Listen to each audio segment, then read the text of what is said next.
Hey everybody, welcome back to Experience Garage. I'm Sean, and today I'm going to do two things. Number one, test this new mic out. And no, I don't really want it there, but it seemed like it was the best location where it wasn't in my way and not ruffling on my shirt and stuff like that. And also, I need to get this bolt that broke off in my steering box out. And while I'm at it, I'm going to go ahead and clean it up, paint it, and the cross members too. So let me go ahead and get things set up, and I'll be right back. All right, I got my torch here. I usually get and use MAP gas instead of propane because it burns hotter. And I feel like it does a little bit better job.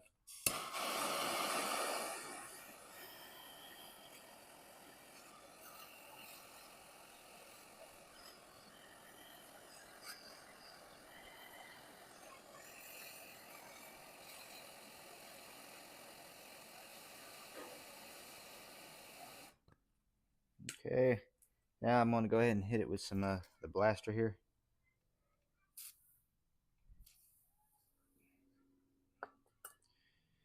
Let's see if he'll break free now.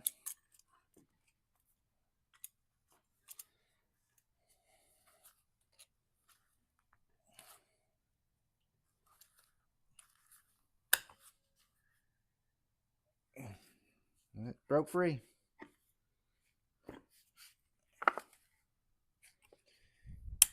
Amazing how a little bit of heat goes a long way.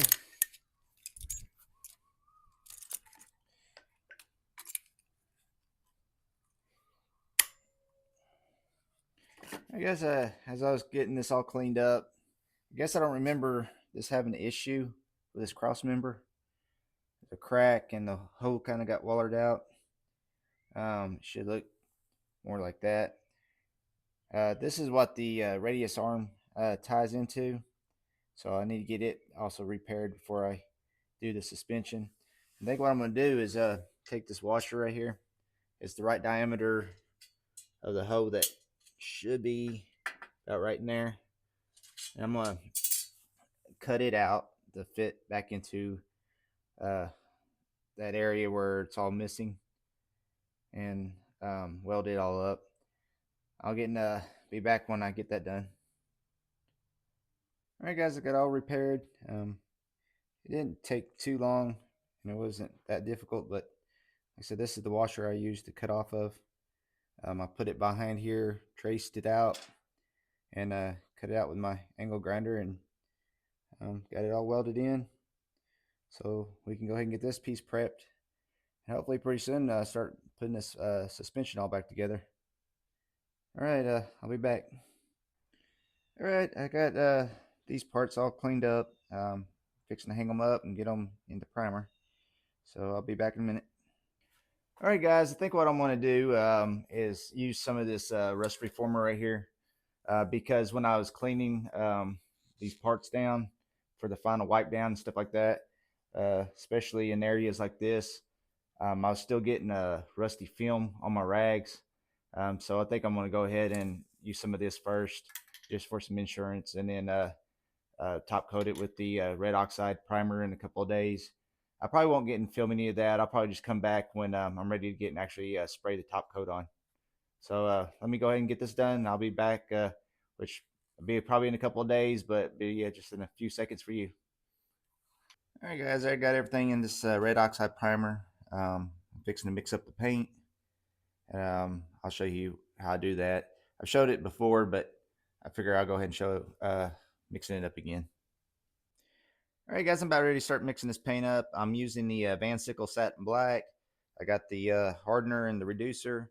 And the cup I have, I think I got it from Lowe's because it had the correct ratio on it, because not all of these cups have the exact same ratios. My PPG ones didn't have it, so I found it over there. And if you never used one of these cups before, it's pretty easy. Like I'm using the 8:1 and so you got 3 columns here. Well, you'll bring your paint up to, say, the first one, if that's about the amount of paint you need.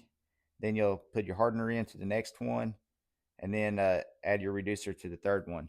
Now, when you mix this Van Sickle up, it says to put the hardener in and let it do a sweat in for 15 minutes. I don't know exactly what that means, but I just follow the instructions, and it always seems to come out pretty good. So let me go ahead and get the paint poured in and add the hardener and mix it.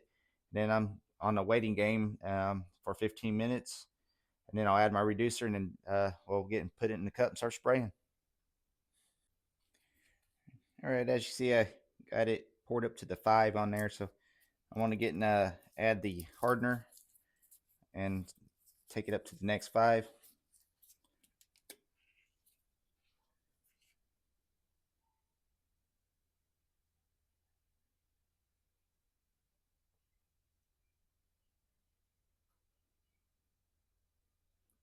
Okay, I'll stir that in and let it sit for 15 minutes.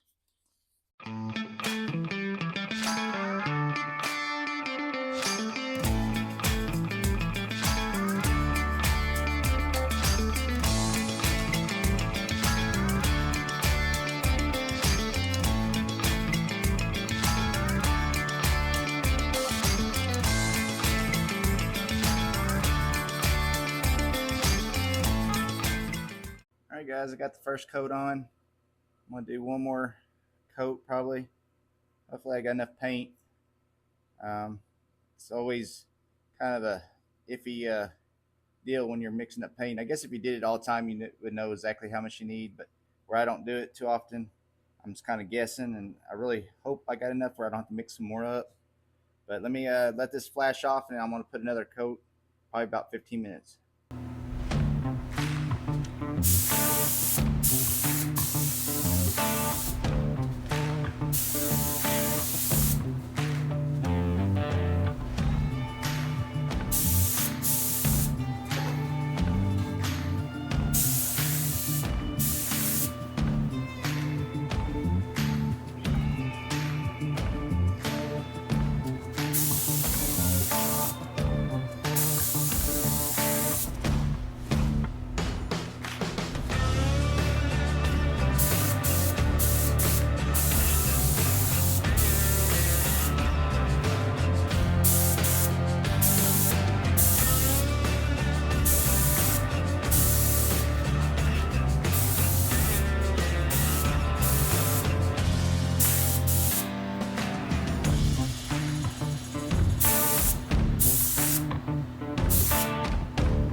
All right, guys, next day, let's check out, see how these parts turned out. I think it looked like it was looking pretty good yesterday when I got everything cleaned up and called it a day.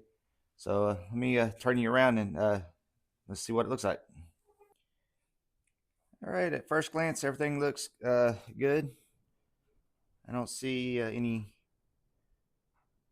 bad runs or light spots. This right here is the bracket that holds the brake line and the pitman arm.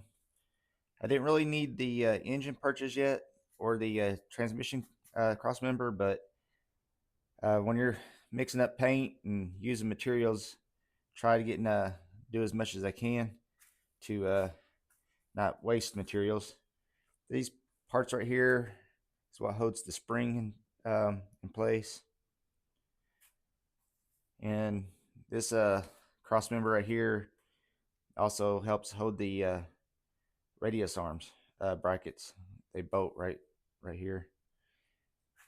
But everything looks good. Pretty happy with it. All right, guys, that's all for this episode. Thank you so much for coming along and watching. I really wanted to mainly try this mic out and get these parts I forgot about painted up so we can do that DJM install. I guess until next time, I'm going to get everything cleaned up, get this truck moved over so we can start that install. And thank you so much for watching. I'll see you on the next one.